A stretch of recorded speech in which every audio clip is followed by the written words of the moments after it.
오늘 제목은 주님이 찾으시는 자는 누구입니까? 우리는 세상을 살아가면서 참 많은 사람을 만납니다.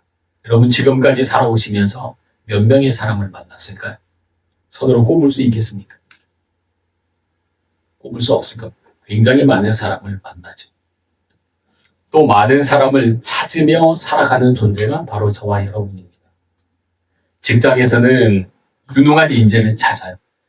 어떻게 해서든 더 좋은 학벌을 나온, 그리고 더 좋은 영어 실력을 가지고 있는 이런 사람들을 찾습니다. 학교에서는 어떻습니까? 학교에서는 똑똑한 학생을 찾습니다. 그리고 사람들은 저마다 자신에게 도움이 될 만한 조건이 좋은 사람을 곁에 두고 싶어 해요. 웬만하면 조건이 좋은 사람과 친구가 되고 싶어 하고, 그러한 사람들이 내 옆에 있으면 왠지 모르게 좀 든든해질 것 같은 그런 인식을 합니다. 세상의 기준은 그래서 명확해요. 능력이 있는 사람, 흠이 없는 사람, 외모나 학식이 뛰어난 사람을 선호하는 게 세상의 기준입니다. 그렇다면 우리를 구원하시기 위해서 이 땅에 오신 예수님은 과연 어떤 사람을 찾으셨을까라는 질문을 우리가 던져봐야 되겠습니다.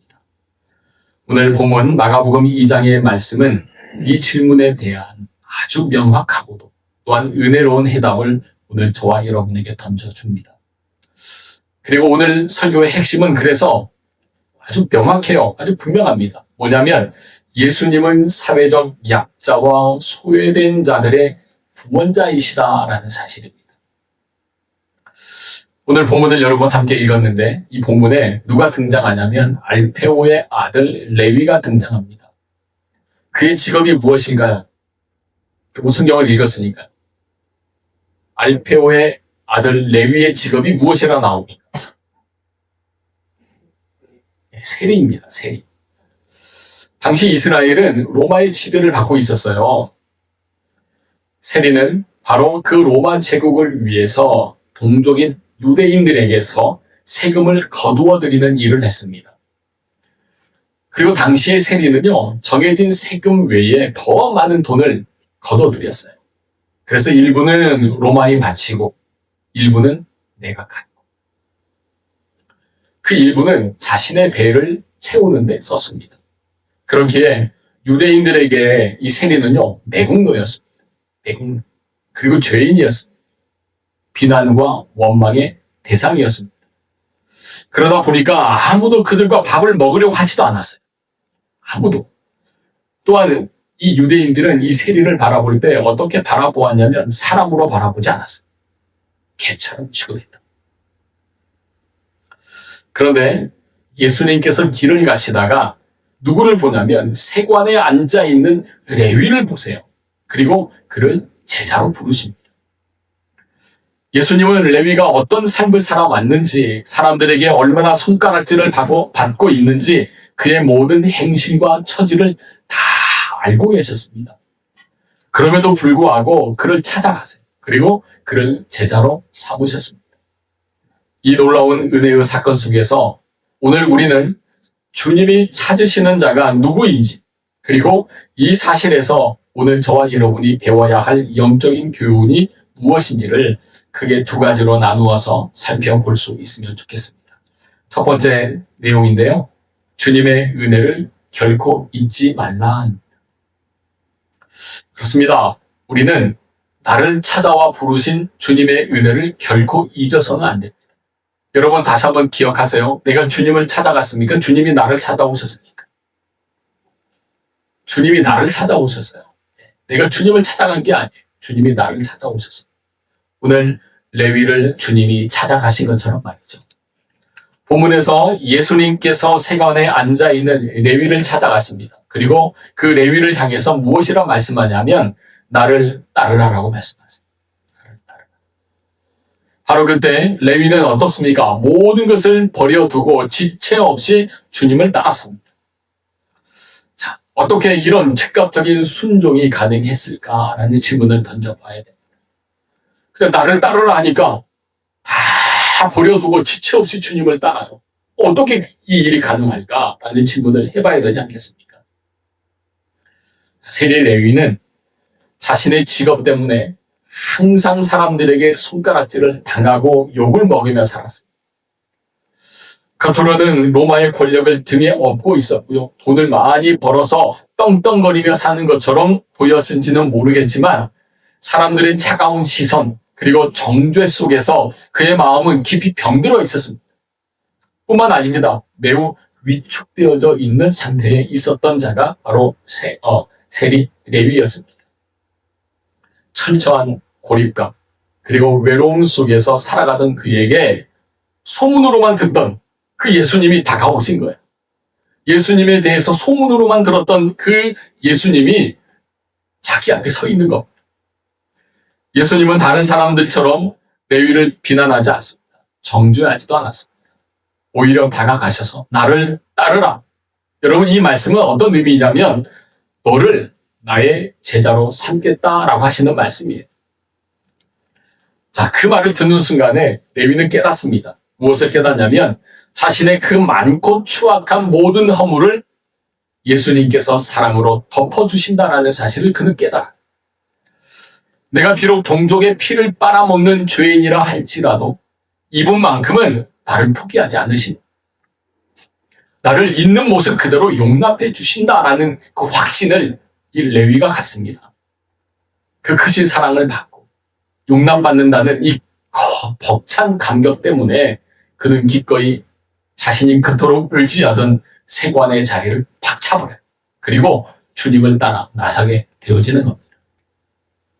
자, 여러분, 오늘 예수님께서 저와 여러분을 제자 그리고 하나님의 자녀로 부르신 것도요, 우리에게 제자다운 면모가 있어서거나 아니면 남들보다 뛰어나서가 결코 아닙니다.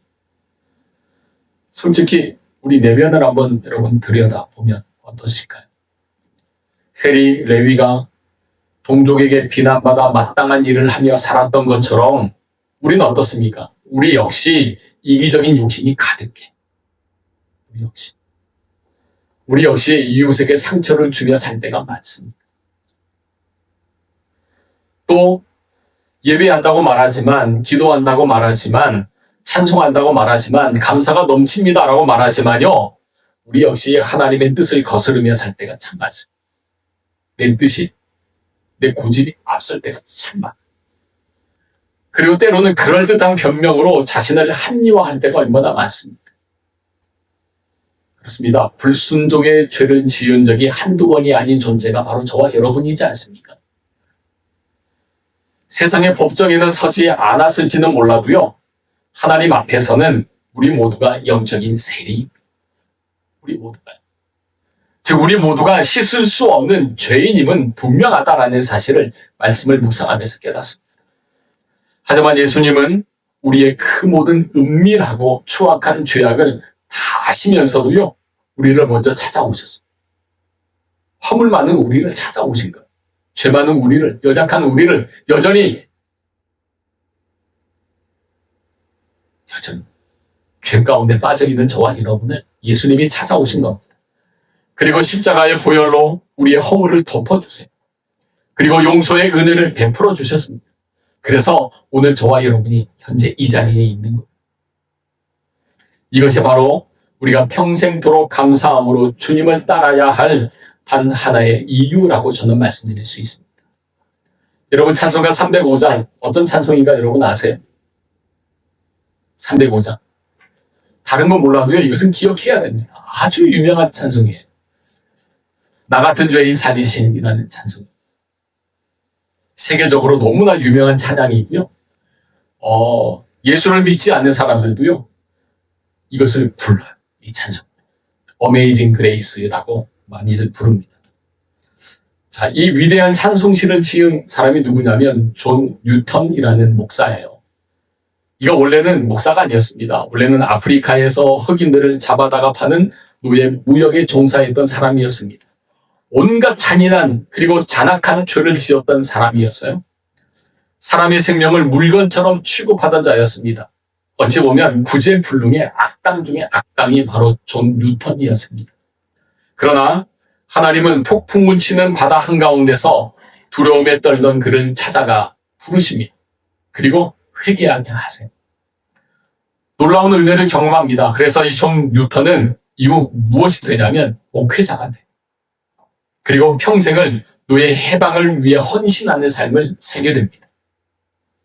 저는 이 찬송가 305장의 존 뉴턴의 이 일화를 읽으면서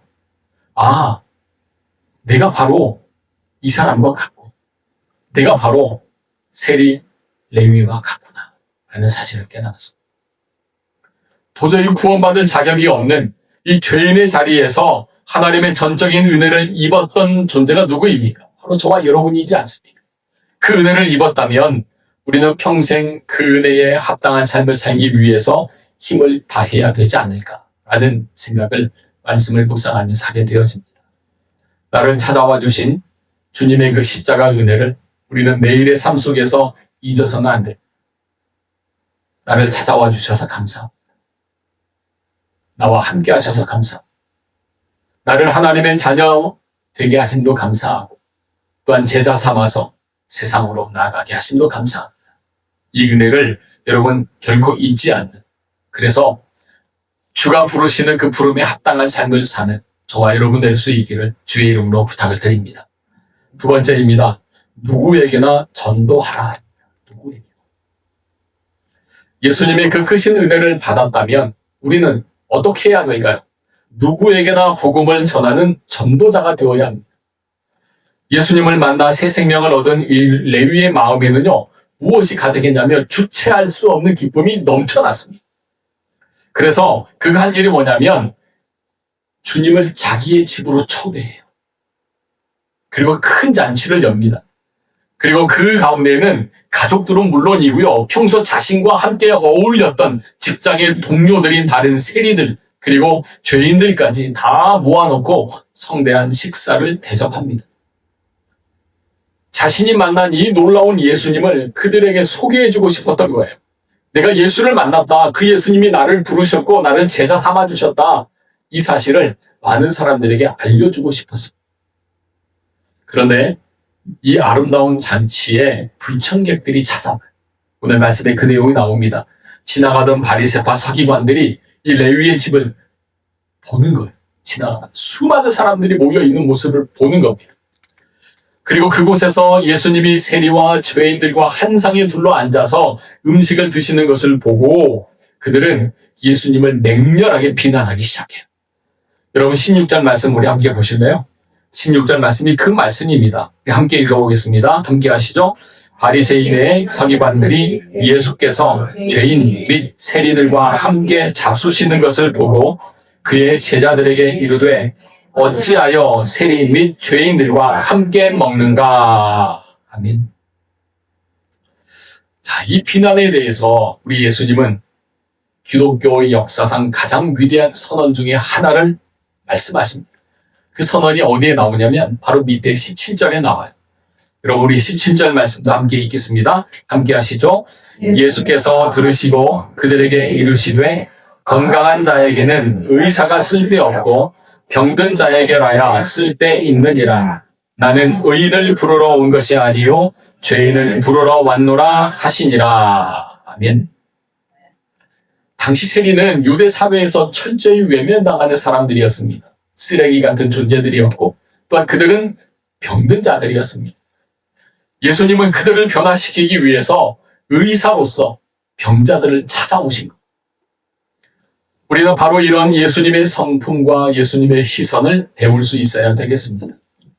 우리는 사람들을 대할 때 겉으로 드러나는 외모를 볼 때가 참 많아요. 그 사람의 학식을 볼 때도 많습니다. 그 사람의 재산을 볼 때도 많아요. 혹은 성격과 같은 여러 가지 조건들을 따지면서 관계를 맺는 경향이 오늘 우리에게 강합니다. 나와 수준이 맞는지, 이 사람이 나에게 이익이 될지를 무의식 중에 계산하는 사람들이 바로 저와 여러분이에요. 심지어 전도할 때조차도 이런 잣대를 들이대고는 합니다. 저 사람은 왠지 교만해서 복음을 안 받아들일 거야 라는 생각을 우리가 먼저 가져요. 저 사람은 너무 거칠고 또한 문제가 많아서 우리 교회에 안 어울려 라는 생각들을 우리가 갖습니다. 또 이런 생각들은 한계를 긋는 거죠. 하지만 예수님의 전도와 사랑에는요, 그런 경계선이나 한계가 전혀 없다라는 사실을 말씀을 묵상하면서 깨닫게 되어집니다.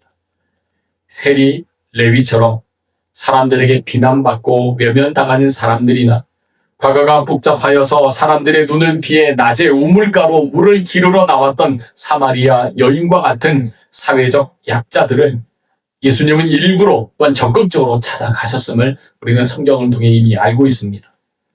그들의 닫힌 마음의 문을 두드려 주셨고 또한 따뜻한 진리의 말씀으로 그들을 구원의 길로 이끌어내셨습니다.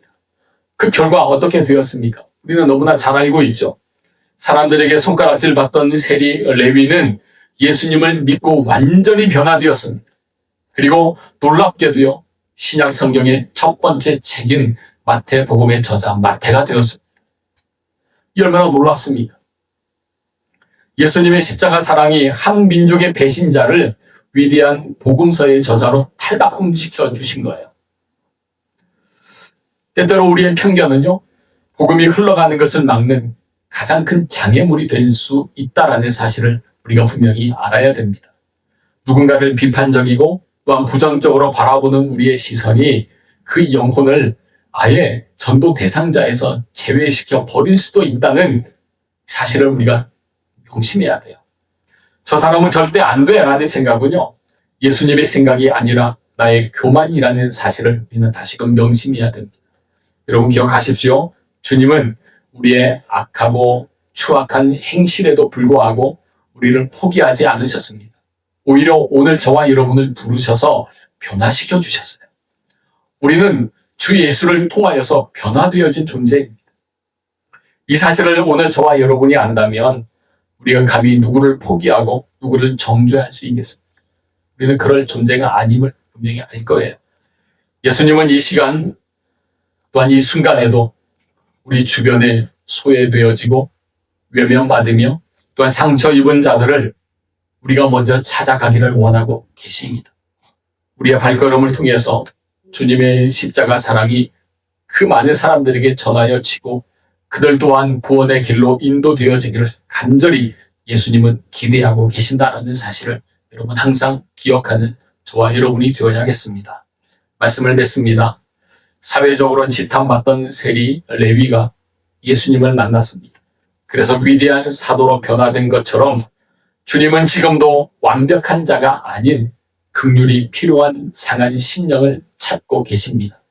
혹시 우리의 인간적인 편견으로 인해서 전도 대상에서 지워져 버린 영혼이 있다면 이 시간 이후 다시 그들을 가슴에 품고 복음 전할 기회를 달라고 간절히 기도하는, 그리고 그들을 찾아가서 복음을 전할 수 있는 저와 여러분이 되어야겠습니다.